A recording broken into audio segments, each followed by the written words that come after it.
What if I told you that in the next few minutes you'll uncover the single greatest unspoken threat to modern men? It's not recession, not politics, not disease.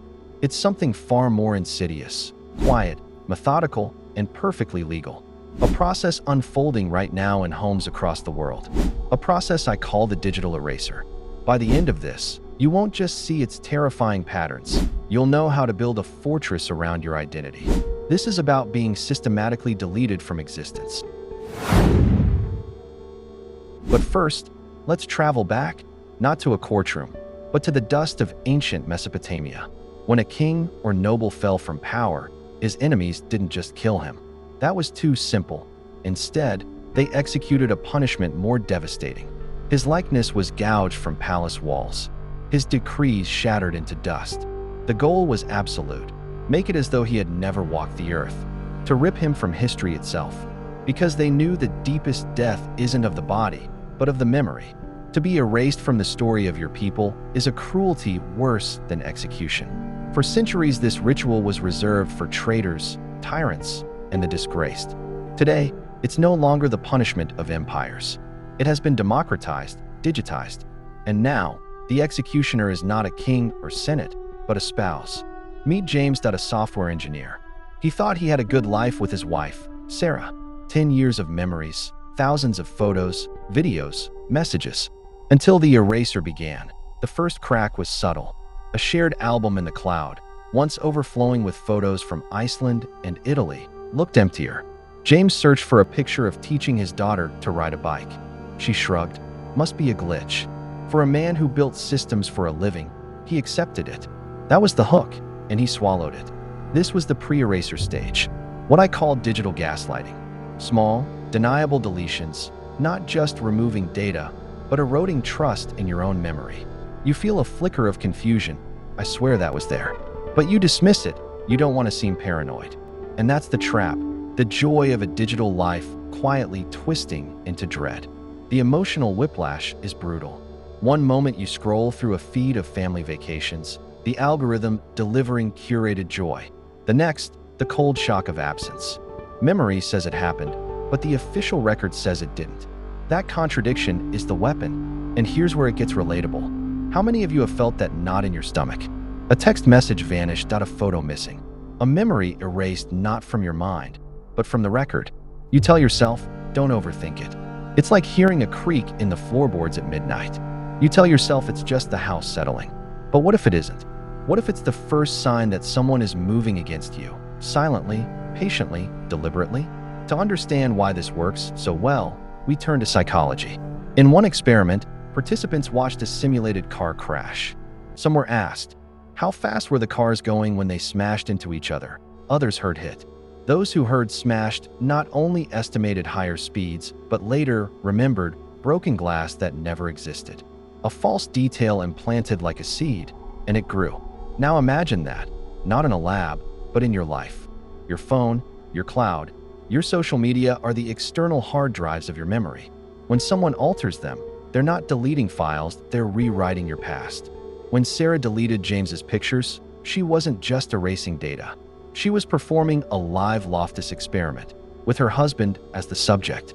She was reshaping his perception of their shared life, creating a new narrative where his role was diminished, his joys erased, his presence reduced to a ghost in the machine.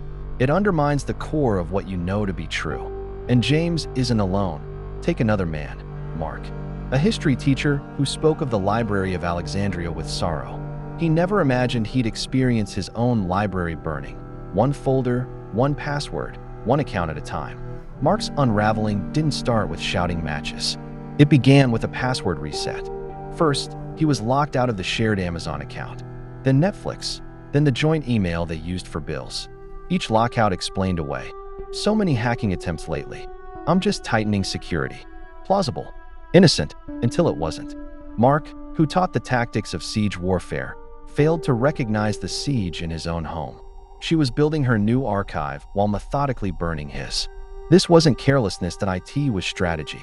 He was being locked out of the utility rooms of his own life, one digital door at a time. And here's the terrifying truth. This isn't rare, this is a pattern. A 2021 study in the Journal of Family Psychology found that in over 68% of contested divorces led by women, there was evidence of preemptive digital separation. That means changing passwords to joint accounts, deleting shared photo albums, unfriending or blocking on social media before a legal separation is filed. Strategic, silent, and devastating. And here's the genius: it's not a crime. There's no law against changing a Netflix password, but the effect, a slow suffocation of your existence. You don't just lose access to photos. You lose access to your children's digital memories, to the music you listened to together, to the accounts that once symbolized unity. You become a ghost, unable to log in, unable to connect, erased from the shared record of your life. This isn't random cruelty. This is strategy. History gives us the blueprint. In Rome, it was called damnatio memoriae, the condemnation of memory. When the Senate declared an emperor a tyrant, his statues were toppled, his name chiseled from inscriptions, his reign purged.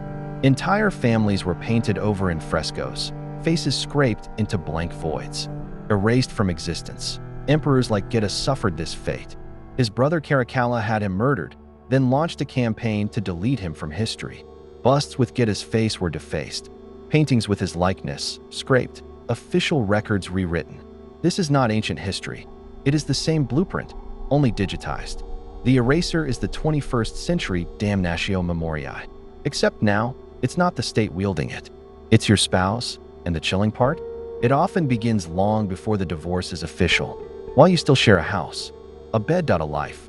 And this isn't just about memory. The Erasure doesn't stop at your past. It marches forward, toward your finances, toward your future. Psychologist Martin Seligman discovered something called learned helplessness. In his infamous experiments, dogs were given random electric shocks they couldn't escape. Later, when placed in a new cage with an easy way out, they didn't even try. They simply laid down, whimpering. They had learned to be helpless. A missing photo here, a locked account there. Each time, you're given an excuse, a glitch, a hack, a mistake. At first, you question it.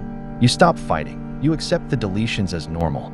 And slowly, you learn helplessness. This is the darkest point. When the deletions no longer shock you, you have become a passive witness to the rewriting of your life. And that is exactly what the Erasure wants. A man too numb to fight back. But here's the spark of hope. Understanding this is the first step to breaking the spell. The curiosity we must develop is forensic. Not is this happening, but how is it being done?